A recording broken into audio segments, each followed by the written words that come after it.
Muy bien.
Bueno, compañeros, entonces vamos a proseguir con el contenido para esta clase de los métodos alternativos para la solución de conflictos.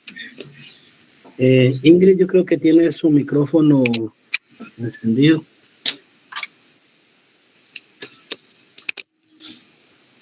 Sí, Lick, perdón. No tenga pena, Ingrid.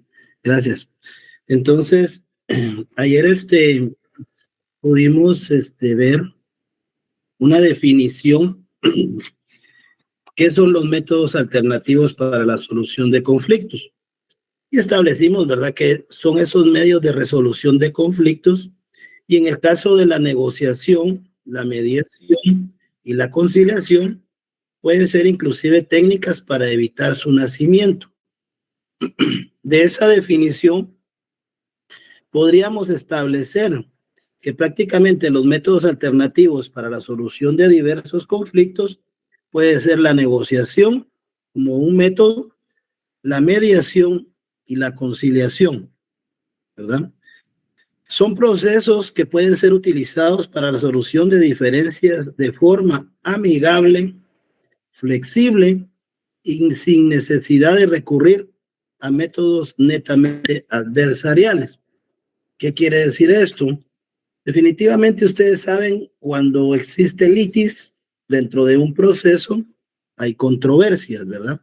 Es ese malestar entre las partes porque no logran solventar sus asuntos y directamente lo llevan a través de juez competente.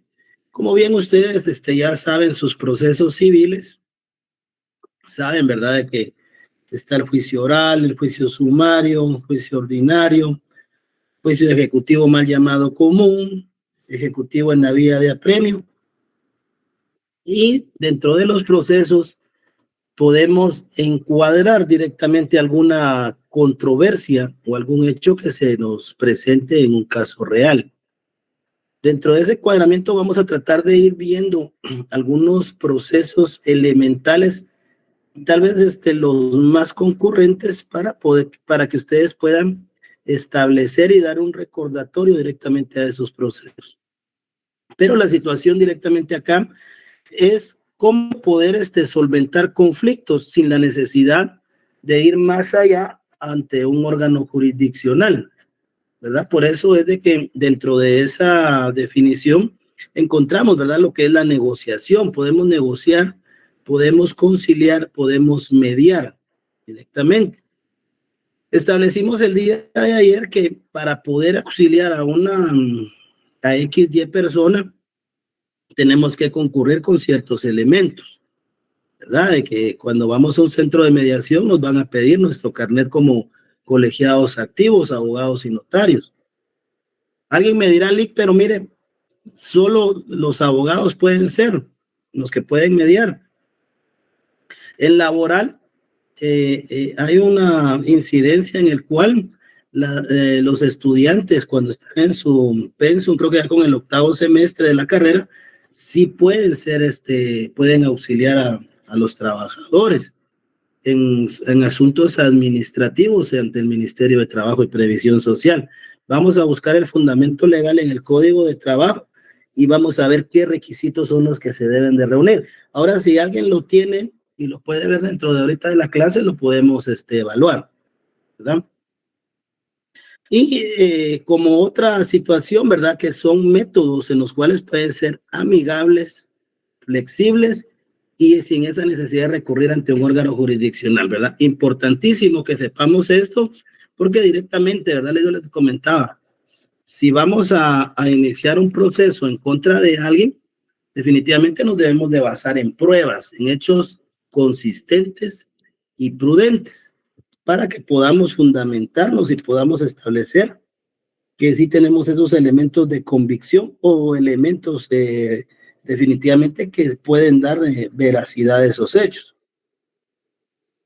¿Dónde encontramos los tipos de prueba? ¿Y quién me puede decir qué es la prueba? Alguien que quiera colaborar.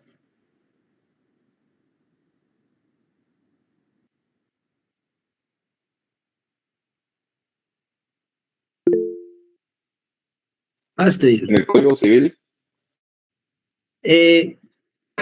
La que ustedes crean conveniente, compañeros. Esa libre disposición. Aquí En consideración a la prueba, ¿verdad?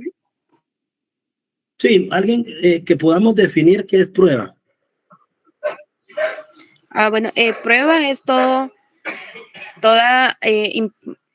documento, ya sea material o testimonios que se interponen en un periodo de juicio o debate, se podría determinar, a efecto de darle veracidad a lo que nosotros nos pronunciamos o a lo que nosotros queremos que sea una verdad. Puede ser la prueba documental, material y también la verbal o pericial. Esto en el Código Penal y también lo podemos encontrar en el Código Procesal Civil y Mercantil y en el Código Procesal Penal. Gracias, Astrid, por su colaboración.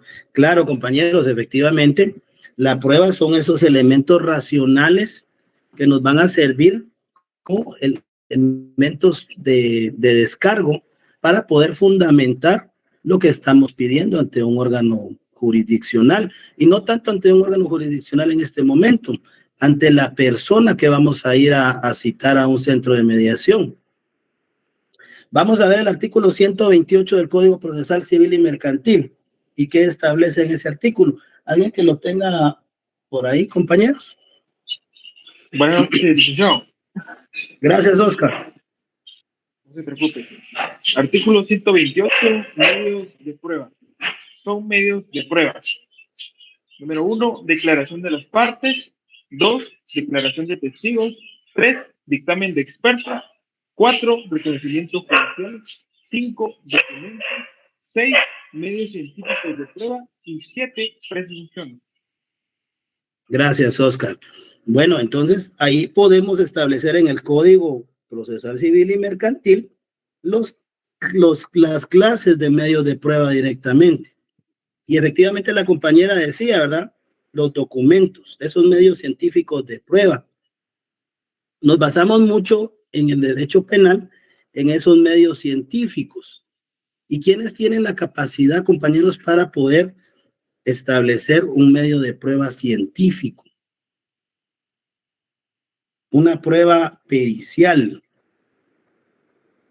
¿Los peritos? Peritos, claro. ¿Y quiénes, en dónde trabajan esos peritos? ¿Cómo podemos solicitarle a un perito? Perito, mire, necesito que me haga un dictamen pericial si una persona tiene lesiones, cuánto es el tiempo de incapacidad, cómo lo va a certificar. Por medio de Puede autorización ser del inactivo. juez, se solicita que le diga, ya sea al perito de INASIF, de que evalúe a tal persona y ya que rinda el informe. Así es, claro. Vamos a poner un caso práctico para que ustedes entiendan cómo es que funciona esto. Ustedes, por el grado que tienen, ya llevaron el derecho penal, procesal penal. Por ejemplo, en el delito de responsabilidad de conductores. Ese delito va indalgado a una multa y establece que quien se condujera en vehículo automotor en estado de ebriedad o bajo algún estupefaciente cometerá ese delito. Y prácticamente para poder tipificar ese encuadramiento jurídico hay un procedimiento especial, que es el juicio por faltas, regulado en el artículo 488 al 490 del Código Procesal Penal. Pero en la declaración, en su primera declaración, le manifiestan los agentes captores que cuando le hacen el registro superficial no le encuentran ningún objeto ilícito, pero que emanaba fuerte olor a licor. Entonces ahí estamos directamente ante esa premisa prácticamente. Como bien ustedes saben de que no nos podemos basar en presunciones, porque no podemos decir, porque se le sentía olor a cerveza o a esto, iba bajo efecto de licor, porque para eso hay una tabla toxicológica en la cual se debe de establecer si la persona efectivamente estaba bajo efecto de licor o no estaba bajo efecto de licor, ¿sí o no? Sí. Va. ¿Ustedes han estado en alguna audiencia? ¿Alguien que haya tenido la oportunidad de estar ya en audiencias? Astrid. Sí, yo trabajo en un juzgado y pues estoy básicamente en audiencias todos los días. Magnífico. ¿En qué juzgado está, Astrid? Juzgado Primero Pluripersonal de Ejecución Penal. Ahí en la zona 7. Sí, efectivamente. Qué bien, Astrid. Qué gusto. Ahí hay una práctica bárbara en esos juzgados, dando las ejecuciones y limpieza de antecedentes. Muy bonito ahí el procedimiento, solo que muy cargado. La carga laboral ahí es bastante. Sí, demasiada. Pero la prueba nosotros la hemos visto en las audiencias de enfermedades terminales. Llegan peritos y ahí pues interponen su informe pericial. Entonces, por eso he conocido un poco de la prueba.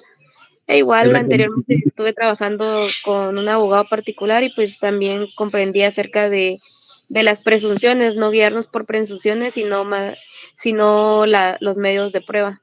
Para ambas partes lo necesario es verificar lo que se presume con lo que tenemos en la prueba. Puede ser de que de esta manera podamos encontrar algo en el cual poder defender a la persona o ya sea atacar a la parte denunciada. Claro, efectivamente. Y a ese punto quiero que podamos llegar a concretar. Con este caso es un caso práctico de la vida real. Entonces, partiendo de esto, entonces, la presunción directamente se la podemos establecer ante el juez en la audiencia. ¿Y cómo? Vamos a decir, bueno, cuando nos dé la palabra a nosotros como abogados defensores, si somos abogados defensores, ahora si están por parte del Ministerio Público van a ir a imputar, ¿verdad? Directamente, van a ir a hacer la parte controversial en cuanto a una defensa, a una imputación. Pero vamos a estar del lado de la defensa. Vamos a hacer lo siguiente. Cuando dé la palabra al juez, le decimos, bueno, señor juez, resumido, el artículo 157 del Código Penal establece la responsabilidad de conductores. A mi patrocinado se le está imputando ese delito y la declaración de los agentes captores no se ha podido llevar hasta el momento. Ellos lo que están dando es una prevención policial, que eso es un hecho que todavía no se le puede dar un valor probatorio. ¿Por qué? Porque al momento que ellos hacen el registro superficial, ellos solo manifiestan de que emana olor a licor. No se le hizo una prueba de alcoholemia en ese momento. ¿ya? Entonces, por consiguiente, se le solicita al juez de que se lleve a cabo ese contradictorio. ¿Por qué con el principio contradictorio? Porque en la audiencia de juicio oral y público, ahí es donde los agentes captores van a declarar y van a decir, mire, señor juez, el día tal y tal y tal detuvimos al señor Juan Pérez en la dirección tal y tal, y cuando lo detuvimos, porque vimos de que iba zigzagueando en la vía pública, y dijimos a hacerle el alto. Cuando lo detuvimos, pudimos sentir un aliento de licor. Bueno, ahí ellos están fundando su declaración, pero ¿cuál es la prueba reina directamente acá? Tiene que ser ese dictamen pericial por médico de INASIF, donde le efectuó ya sea una extracción de sangre, de orina, y pudo determinar el grado de alcoholemia, si estaba alcoholizado o no. A mí me ha pasado en ocasiones de que las personas van en efecto de licor, pero como se lleva mucho tiempo en lo que están en la policía, que debe ser un plazo constitucional, que lo vamos a ver, y un plazo para que sea su primera declaración. En ese trayecto pasa un cierto tiempo. Cuando van a hacerle la prueba, sale que no estaba bajo efecto de licor.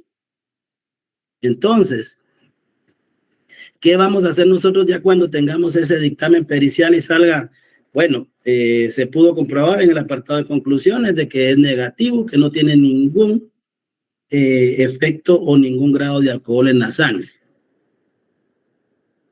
¿Cómo ustedes le dirían al juez que le dé la libertad o que le dé su archivo una desestimación o una falta? Bueno, aquí no es falta de mérito porque directamente estamos ante un juicio de faltas.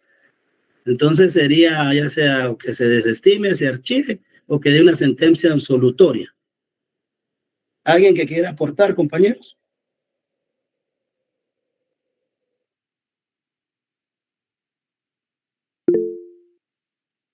Astrid. Yo creo que lo voy a aburrir. No, para nada. Después, Ronaldo. Yo le solicitaría al señor juez que en base a los principios de la sana crítica razonada, que la prueba, tanto la prueba como el informe que emanó los agentes captores se contradicen, por lo tanto no hay veracidad en lo manifestado. Entonces solicitaría se le otorgue la libertad y en su momento procesal se presente la prueba idónea y en dado caso no exista, se desestime el proceso. Muy bien, Astrid, gracias. Ronaldo. Buenas noches, licenciado, compañeros. Sí, como decía la compañera, ¿verdad? Podría ser no sé si estaría bien el principio de presunción de inocencia, ya que, pues, en este caso, pues, nuestro patrocinado no hay ninguna prueba pericial, material o documental que lo implique a él o lo ligue al proceso. Así es, efectivamente, el artículo 14 establece la presunción de inocencia y toda persona es inocente hasta que no se le compruebe lo contrario. Y efectivamente, la situación es, al momento que nos dé la palabra el juez conforme el orden, artículo 81-82 del Código Penal, le establecemos, señor juez, esta representación manifiesta como primer punto, como la prueba material, directamente es ese reconocimiento médico legal. En el apartado 5.5 de conclusiones establece que no se encuentra bajo efectos de licor, situación por la cual se contradice contra los agentes captores y efectivamente no nos podemos basar en presunciones ni poder establecer hechos más allá que no le consten.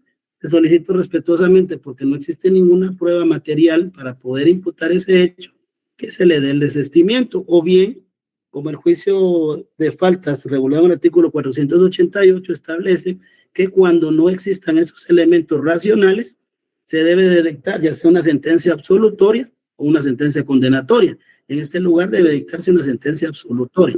Sí, Cristian. Perdón, licenciado, es que se me apachó por error el botón. Claro, Cristian. Sí, pero.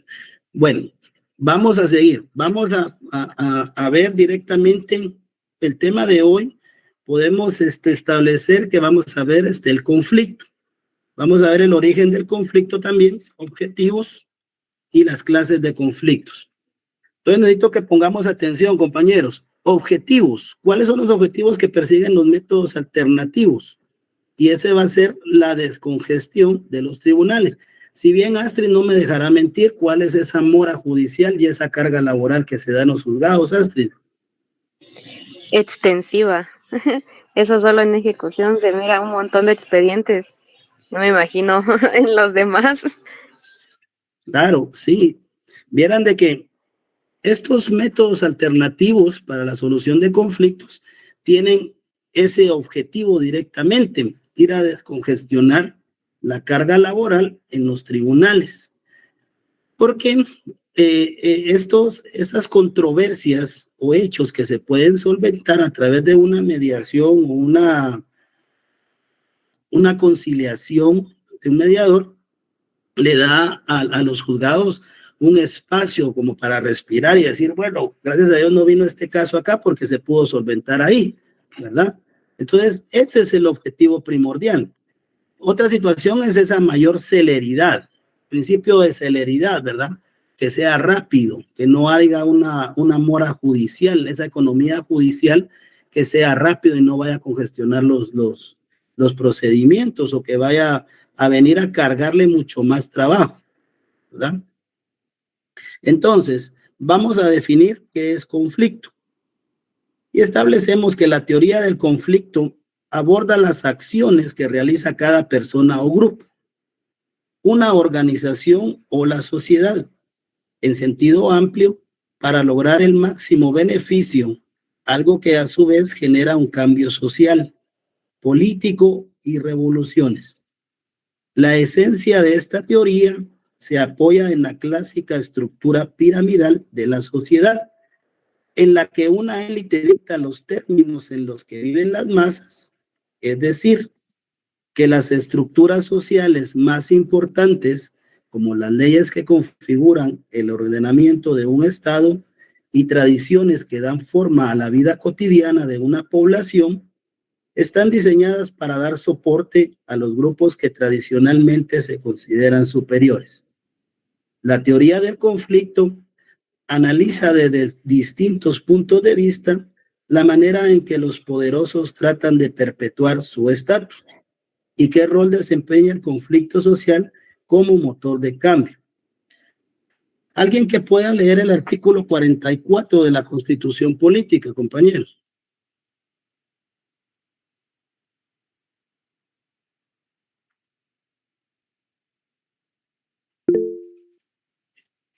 Gavino.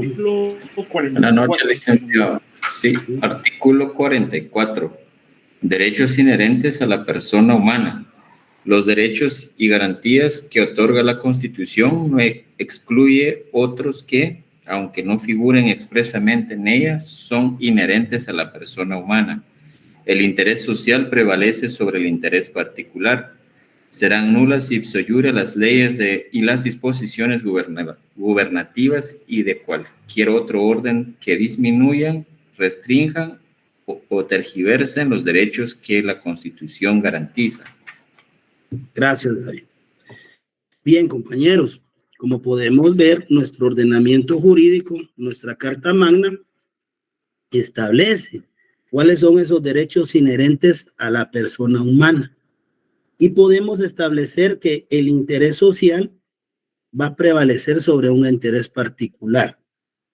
Arraigado a esto a un principio de igualdad. Todos somos iguales en derechos, en condiciones, en obligaciones. Las leyes están aplicadas a todos en general. No podemos excluir a ninguno de una aplicación de una normativa, estableciendo así que el derecho, como una norma de conducta, en cuanto al regulamiento de una persona dentro de la sociedad, debe estar basado en cuanto que va a tener derechos, bien, va a tener obligaciones, sí, tiene derecho a la libertad siempre y cuando no la vaya a transgredir, tiene derecho a un trabajo digno, definitivamente la Constitución se lo establece, pero se debe de regir directamente a las normas o a los reglamentos interiores de trabajo dentro de la empresa.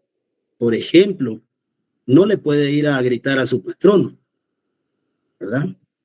Una persona libre, si viene y mata a otra persona, definitivamente comete el delito de asesinato. O, por ejemplo, un homicidio, ya sea culposo o un homicidio simple, dependiendo la tipificación de los hechos, de la forma y modo de cómo llevó a cabo esa acción antijurídica directamente.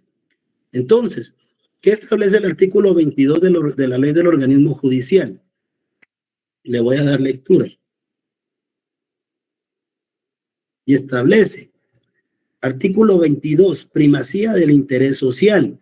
Y establece que el interés social prevalece sobre el interés particular. Toda persona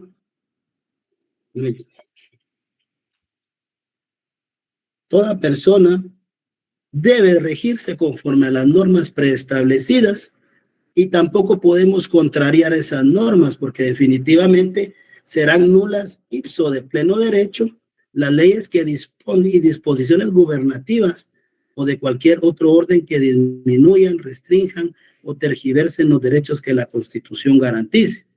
Alguien me va a decir, mire, Lick, ¿y por qué no ponen la pena de muerte y matan a los mareros o a las personas que andan delinquiendo? ¿Por qué no hace algo el gobierno, verdad? Un tema muy, muy tocado directamente ante el conflicto social que se da por el grupo de masas o personas que directamente quieren tener el control, porque las organizaciones, las maras, esas estructuras criminales están bien organizadas, aunque no lo crean, están súper organizadas, ¿verdad? Pero Guatemala ha adoptado ciertos convenios y tratados en los cuales se establece directamente que se va a abolir directamente la pena de muerte, la inyección letal. Tendríamos que renunciar a esos tratados y entrar prácticamente en un conflicto. ¿Vieron qué pasó en El Salvador? El presidente dijo, Nayib Bukele, que vinieran los órganos internacionales y que se llevaran a los muchachos, ¿verdad? Que se llevaran a los pandilleros, se los daba 2 por 1. Y si no, que vinieran a cuidar a su pueblo directamente, por ese conflicto que se da entre las maras, ¿verdad? ¿Y qué creen que pasó allá? ¿Ustedes creen de que los órganos internacionales todavía les dan ayuda? ¿Cómo subsiste directamente ese país? Son situaciones de que las personas que vienen para gobernar deben de traer directamente qué es lo que van a hacer o cómo van a estructurar un país, una forma de gobierno, ¿verdad? Pero en Guatemala podemos ver directamente lo que nos importa, nuestro ordenamiento jurídico, que ante los gobiernos que tenemos no lo hacen, ¿verdad? Y a veces nos enojamos. Vamos a entrar más allá dentro del desarrollo de la clase y vamos a ver si nos da tiempo para poder ver esos tratados, para que los observemos y miremos como el Pacto de San José, la Declaración Universal de Derechos Humanos, derechos políticos y las que podamos tener a la mano. Y vamos a seguir entonces. ¿Dónde se da el origen del conflicto? Y establecemos que los mecanismos alternativos de resolución de conflictos, o también conocidos por sus siglas en inglés como ADR, surgen precisamente de la imperiosa necesidad de modernizar el sistema tradicional de justicia, con el objetivo claro de ofrecer al ciudadano una opción simple, rápida y económica de solucionar los conflictos.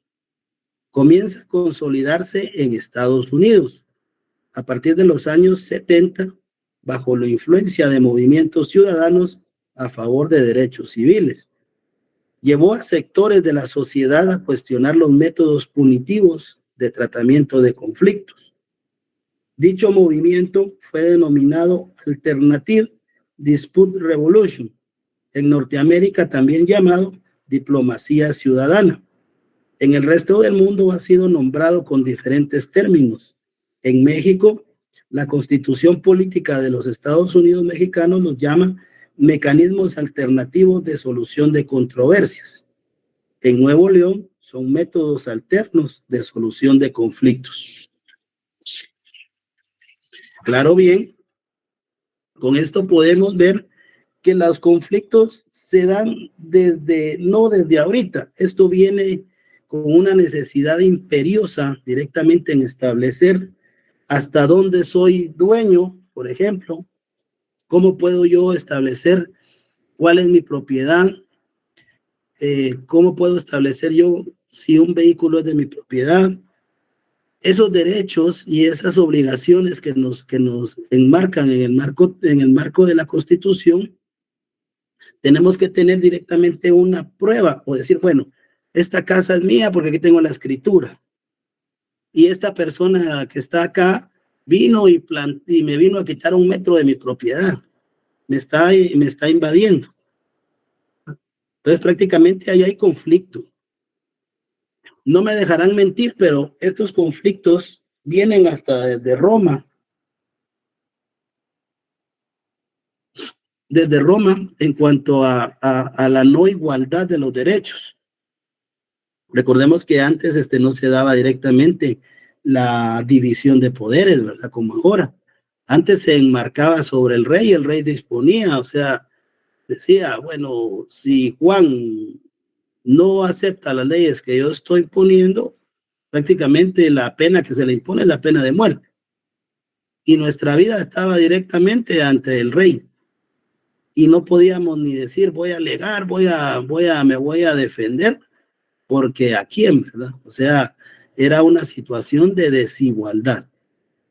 Y como podemos ver directamente, conforme la evolución de los tiempos, el derecho ha ido cambiando, ha ido garantizándonos una vida digna, el derecho a la educación, el derecho a la salud, cosa que aquí en Guatemala es una situación pero horrible, va, que ir al hospital da más miedo que enfermarse.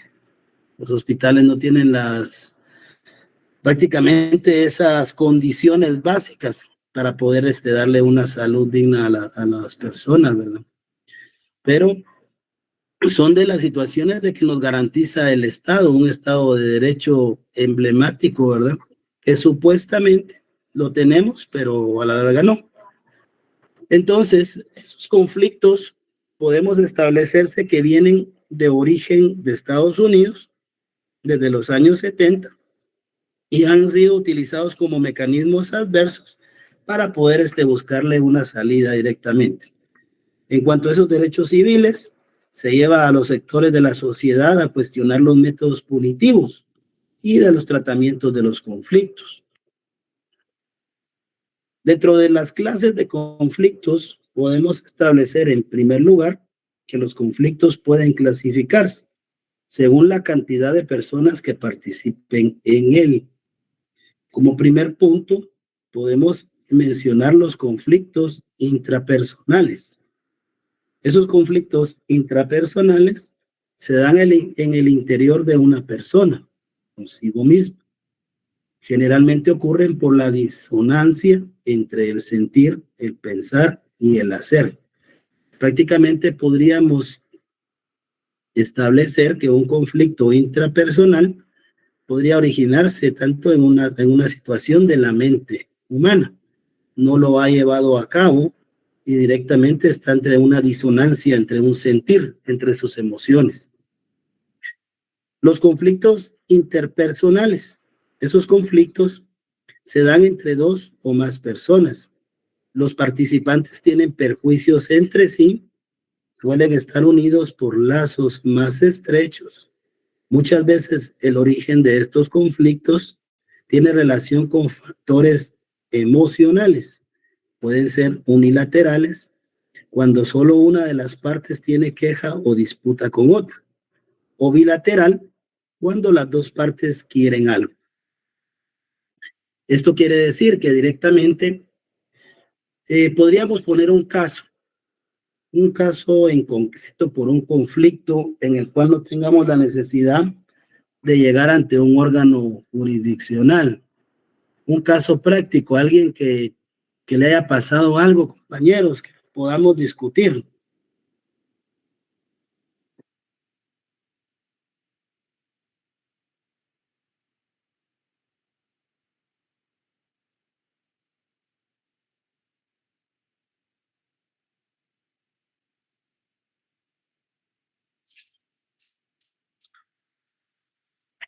¿No hay alguien, compañeros? Bueno, vamos a ver un caso un tanto de una situación. Vamos a ver, pongamos el caso de las gallinas. Viene Juan y tiene en su rancho, tiene gallinas. Y viene Pedro y le dice, mira Juan, fíjate que quiero ver que me vendas unas gallinitas. Y viene Juan y le dice, va, ¿cuántas querés? Mira, dame mis 4 gallinas, porque la voy a utilizar para que pongan huevos. Entonces viene Juan y le dice, mira, yo solo tengo de las ponedoras y esas son las caras, porque son las meras, ¿no? Cada gallina te la doy en 200 quetzales. Como son 4, prácticamente ahí hay 800 quetzales, ¿verdad? Entonces viene Pedro y se lleva las gallinas y le dice, mira, y te las voy a pagar. Pasa el tiempo, pasa un año y Juan, que no recibe su dinero, y empieza la disputa, ¿no? La controversia. Y llega Juan con Pedro y le dice, mira, Pedro, ya pasó un año, ya le sacaste raja a las gallinas, yo creo que ya te las comiste en caldo, yo quiero mi dinero. Y viene Pedro y dice, vos fíjate que tus gallinas no me sirvieron. Fíjate que a los 15 días se me murieron 2 y a los otros 15 días se me murieron las otras 2. Y las tiré porque ni me las pude comer ni nada, entonces yo no te debo nada. ¿Cómo creen ahí que se puede solucionar este conflicto? Conforme lo que hemos desarrollado.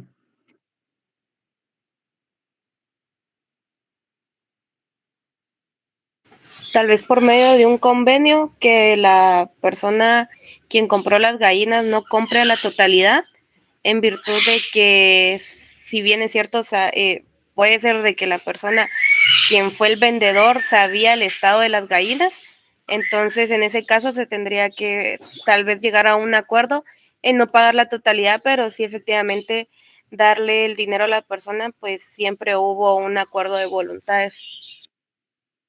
Gracias, Astrid. Va, está bien, podemos solicitar un acuerdo. Magnífico. La conciliación definitivamente en la mediación es eso, llegar a acuerdos. Pero ¿cuál es el problema cuando las partes no quieren aceptar ese convenio? O la parte demandada, en este caso Pedro, dice, mira Juan, yo ya te expuse que las gallinas no me salieron malas. Esas gallinas venían malas, o sea, prácticamente yo no te voy a pagar nada porque lo que me vendiste no servía.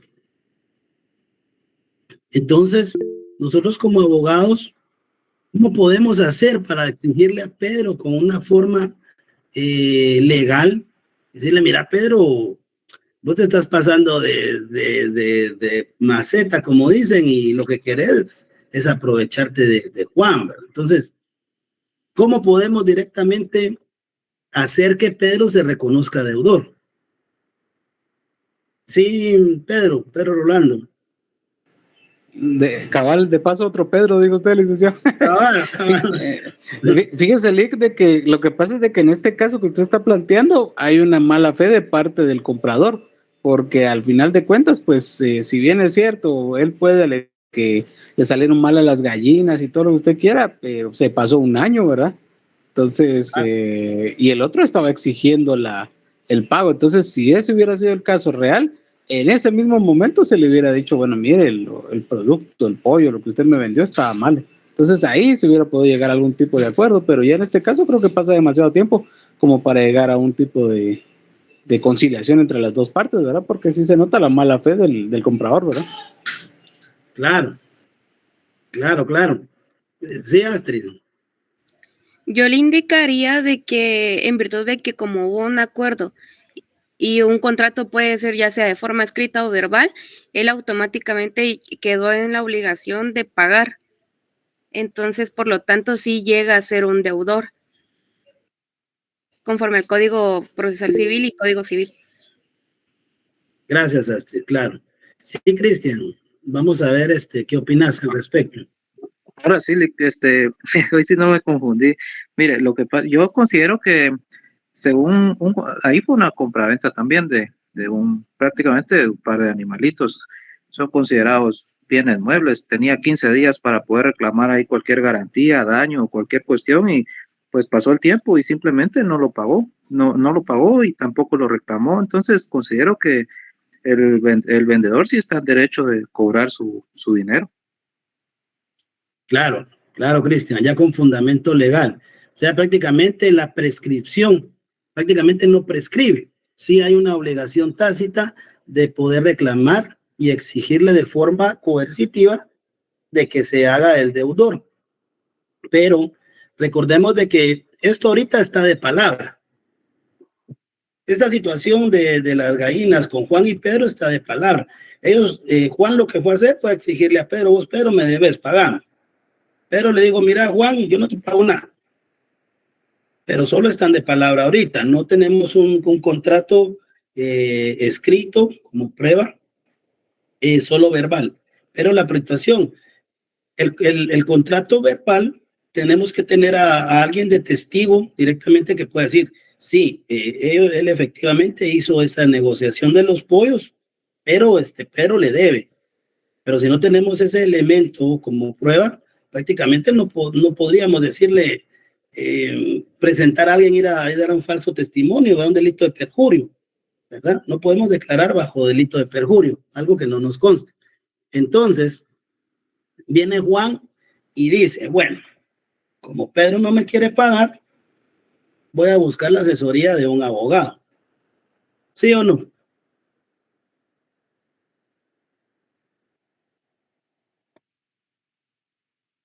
Entonces viene Juan y busca un abogado y le dice, mire, Lick, fíjate que este cuate, Pedro, se está pasando de maceta. No me quiere pagar mis gallinas, y esas gallinas a mí me generaban bastante dinero porque al mes cada una me daba 1,5 cartones de huevos.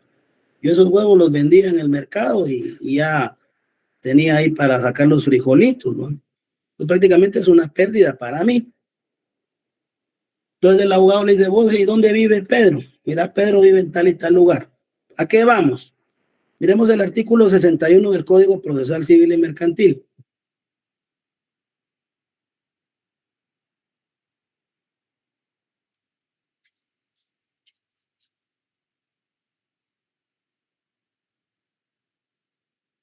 ¿Qué dice ese artículo, compañeros?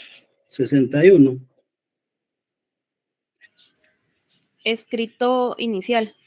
Artículo 61 del Código Procesal Civil y Mercantil, escrito inicial. La primera solicitud que se presente a los tribunales de justicia contendrá lo siguiente: designación del juez o tribunal a quien se dirija. Muy bien. Nombres y apellidos completos del solicitante o de la persona que lo represente, su edad, estado civil, nacionalidad, profesión u oficio, domicilio e indicación del casillero electrónico para recibir notificaciones. 3. Relación de los hechos a que se refiere la petición. 4. Fundamento de derecho en que se apoya la solicitud citando las leyes respectivas. 5. Nombres, apellidos y residencia de las personas de quienes se reclama un derecho. Si se ignorare la residencia, se hará constar. 6. La petición en términos precisos. 7. Lugar y fecha. 8. Firmas del solicitante y del abogado colegiado que lo patrocina, así como el sello de este. Si el solicitante no sabe o no puede firmar, lo hará por él otra persona o el abogado que lo auxilia. Gracias, compañera Astrid. Bueno, porque yo les hago ver estos requisitos en cuanto a un escrito inicial de una demanda. Si bien es cierto, estamos ante una situación de mediación, el organismo judicial tiene centros específicos para llevar a cabo esas mediaciones, pero cuando nosotros nos acercamos a esos lugares nos van a pedir ciertos requisitos, ¿verdad? Nosotros como abogados le tenemos que solicitar a nuestros clientes y decirle, bueno, mire Juan, ¿dónde vive Pedro? Bueno, Pedro vive en el caserío tal y tal, lote tal, ahí lo podemos ubicar, link. Bueno, entonces, ahí ya tenemos una dirección. ¿Cuál es el nombre completo de Pedro, Juan? Tal, tal y tal y tal y tal. Los datos directamente para hacerlo constar ante el órgano que vamos a ir a solicitar esa mediación, porque directamente el mediador, cuando nosotros le ponemos de conocimiento lo que vamos a llevar a cabo, él se previene para que cuando nos dé esa junta, conciliación o mediación, él ya sepa y va a decir, bueno, viene Juan, viene Pedro, viene tal y tal, entonces vienen por este caso, ¿verdad? Una breve relación de hechos, directamente. Y en este caso, prácticamente, el fundamento de derecho que podríamos establecer o la solicitud es que hay una deuda. Y lo que queremos llegar ahí es ir a hacer un reconocimiento de deuda. ¿Y cómo lo vamos a hacer? En este caso le solicitaríamos, bueno, llegamos, nos dan el día de la audiencia, el día de la mediación, pongámosle que va a ser mañana a las 11 de la mañana. Llegamos con Juan y llega Pedro. Entramos, está el mediador y nosotros tenemos que basarnos directamente en unas reglas establecidas por parte de la mediación. No podemos interrumpir a las partes. Cuando solicitemos la palabra, tiene que ser en una forma amigable, en una forma accesible también. Y cuando nos dirijamos ante la persona que tenemos que solicitarle algo, tenemos que hacerlo también con palabras claras, un tanto sencillas, porque directamente las personas en ese ámbito no conocen a un grado amplio de conocimiento jurídico como ustedes lo van a tener y lo tienen directamente. Entonces, nosotros en representación de nuestro patrocinado Juan le decimos, mire señor Pedro, el día tal, la hora tal, usted llega directamente, pero nosotros tenemos que hacer previo, tenemos que ser astutos y decirle, mire señor Pedro, aquí estamos ante un órgano jurisdiccional, en el cual si usted lo que declare acá, va a cometer un delito de perjurio, a percibirlo. ¿Y qué quiere decir esto? Que si usted da un falso testimonio, eso puede ser utilizado y tiene una pena de prisión. Entonces ya él racionalmente va a decir, aquí no me conviene decir cuentos, porque si digo cuentos me pueden utilizar eso y puedo ir a parar preso por un delito. Tenemos que ser astutos, porque si no utilizamos esas herramientas, podemos perder algo fácil y nuestro cliente va a decir, este link no hizo nada. Y nosotros tenemos que salvar siempre nuestra reputación, nuestra honorabilidad y el profesionalismo, ¿verdad? Nosotros le decimos, mire, Cristian. Licenciado, disculpe que lo interrumpa, pero es que como ya se va a acabar el tiempo, como en este caso se pudiera decir también que es lo que entra en el artículo 130 del Código Procesal Civil y Mercantil, sería como una declaración de parte para reconocer la deuda, ¿no? Vamos a llegar a ese punto muy elemental, un reconocimiento de deuda, una confesión judicial, porque eso directamente es un mecanismo estratégico para que una persona pueda declarar ante juez de que debe una cierta cantidad de personas a alguien, y ese es un título ejecutivo. Vamos a ver ese punto el día de mañana como elemento fundamental de prueba y cuáles son sus repercusiones, el pliego de posiciones que debemos de acompañar con esas preguntas y la forma de cómo hacerlo, porque definitivamente ese es un elemento primordial. Muy buena pregunta, Cristian. Gracias. Entonces, aunado a la situación que le vamos a solicitar a Pedro, entonces le decimos, mire Pedro, usted, Juan le dio tantas gallinas, usted le debe tanto de las gallinas, y como estamos utilizando los servicios profesionales de mi persona, es un costo adicional, tanto. Entonces, directamente lo que queremos es llegar a un acuerdo en el cual usted nos diga qué fecha nos va a pagar o que nos pueda dar algo en garantía para cubrir la obligación. Y entonces ahí entra el mediador, ¿verdad? Le da la palabra y dice, mire, Pedro, que usted hizo esto y le debe al señor tanto, ¿cómo usted puede venir y pagarle? Exprésenos qué podemos hacer, ¿ya? Esas son directamente las salidas para una mediación. Si gustan, lo vamos a dejar el día de hoy, compañeros, y vamos a proseguir mañana con este caso y vamos a ver lo del artículo 130 en cuanto a la confesión judicial.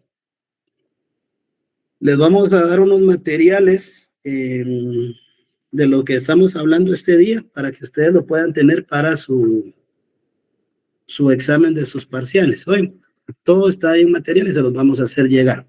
Entonces dejamos por hoy la clase, compañeros, y seguimos mañana. ¿Alguien que quiera compartir algo previo?